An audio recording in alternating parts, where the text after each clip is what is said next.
कहते हैं ना, शिव जब बुलाते हैं तब सिर्फ रास्ते ही नहीं खुलते, पूरी यात्रा लिखी जा चुकी होती है।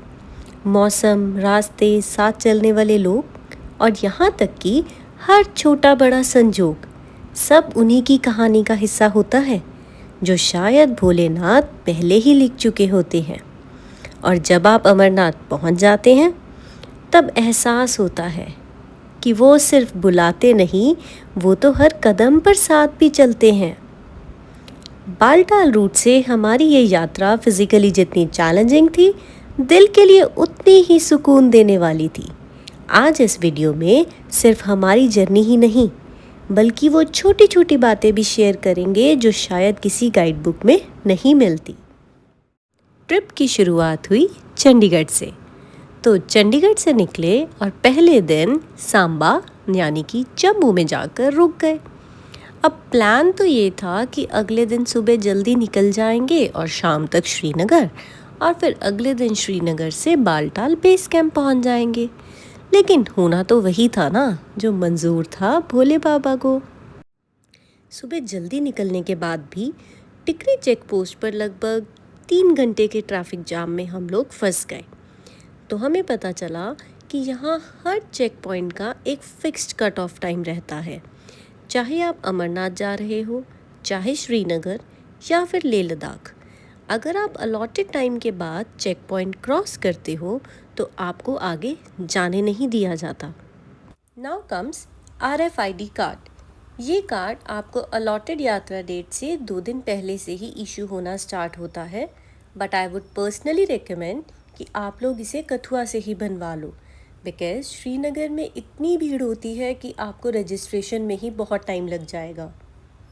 अगले दिन श्रीनगर से हम लोग अर्ली मॉर्निंग बालटाल के लिए निकल गए, और सच कहूँ श्रीनगर से बालटाल का सफ़र शायद इस पूरी जर्नी का सबसे खूबसूरत हिस्सों में से एक था। हर मोड़ पर लगता था जैसे पहाड़ एक नया ही तस्वीर दिखा रहे हों। अब हमारी प्लानिंग के अकॉर्डिंगली हम लोग आज ही यात्रा कर लेंगे, पर होना तो वही था जो मंजूर उस खुदा को था। हम लोग बालटाल पहुँचे तो ज़रूर, पर फिर से जाम में फंस गए। अब बालटाल यात्रा गेट का कट ऑफ टाइम है 10 बजे, और ये टाइम तो हम लोग क्रॉस कर चुके थे, तो हमें एक एक्स्ट्रा दिन बेस कैंप पर ही रुकना पड़ा। एंड ऑनेस्टली इतनी अच्छी फैसिलिटीज़ मैंने एक्सपेक्ट नहीं की थी। बेस कैंप पे बहुत सारे शिविर हैं और आप किसी भी शिविर में रुक सकते हो। हम लोग दिल्ली बुल्लाडा शिविर में रुके थे, जहाँ वॉलंटियर्स हर यात्री का दिल से सेवा कर रहे थे। गरम खाना, रहने के लिए टेंट्स, एक्स्ट्रा बेडिंग, गरम पानी, उस थकान के बाद ये सब किसी ब्लेसिंग से कम नहीं लग रहा था। और अब आता है फाइनल डे। अगली सुबह हमने शुरू करी अपनी यात्रा। बैकपैक में हमने सिर्फ ज़रूरी चीज़ें रखी, water bottle, protein bars, rain suit और basic medicines. Baltal route distance में छोटा ज़रूर है, लेकिन काफ़ी स्टीप है। रेल पटरी से बरारी मार्ग तक का स्ट्रेच स्टेमिना टेस्ट करता है, और जैसे जैसे आप ऊपर बढ़ते हो वेदर हर थोड़ी देर में बदल जाता है।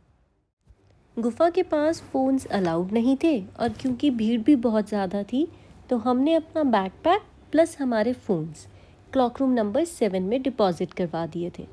एंड आई बिलीव भोले बाबा के दर्शन पाना वॉज द मोमेंट जो आप सिर्फ महसूस करना चाहते हो। भोले बाबा के दर्शन के बाद जो सुकून मिला उसे तो शब्दों में बयां कर नहीं सकती, पर हाँ इतना ज़रूर बता सकती हूँ कि हमें दोनों कबूतर के भी दर्शन हुए।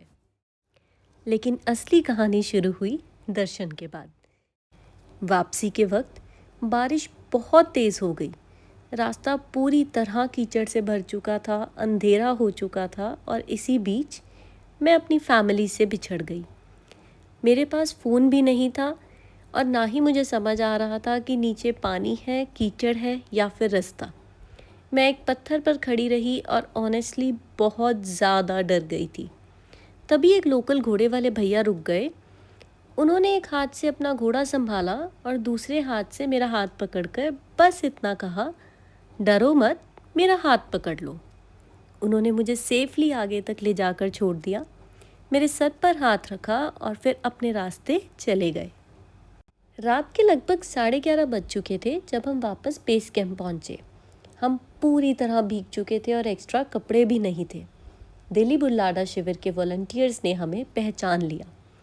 उन्होंने गर्म पानी दिया, गर्म खाना खिलाया, ब्लैंकेट्स दिए और अपने ट्रैक सूट्स तक पहनने के लिए दिए। उस रात मुझे समझ आया कि सेवा सिर्फ एक शब्द नहीं, एक एहसास है। इस पूरी यात्रा ने मुझे एक बात ज़रूर सिखाई। कभी कभी हम सोचते हैं कि भगवान सिर्फ मंदिर में मिलेंगे, लेकिन मुझे भगवान एक घोड़े वाले भैया के रूप में मिले, एक लंगर चलाने वाले अंकल के रूप में मिले, एक गरम खाने के रूप में मिले। और शायद इसीलिए लोग कहते हैं बुलावा सिर्फ गुफा का नहीं होता, बुलावा उस एहसास का होता है जो इंसान को अंदर से बदल देता है। अगर आप भी कभी अमरनाथ यात्रा पर गए हैं या इस साल जाने वाले हैं तो कमेंट्स में ज़रूर अपना एक्सपीरियंस या फिर अपना सवाल शेयर करना। हर हर महादेव। मिलते हैं अगली कहानी में। और अगर आपको ऐसे ही रियल जर्नीज, सोलफुल स्टोरीज और घर का खाना पसंद है तो लाइफ स्पाइस जब को सब्सक्राइब ज़रूर करना।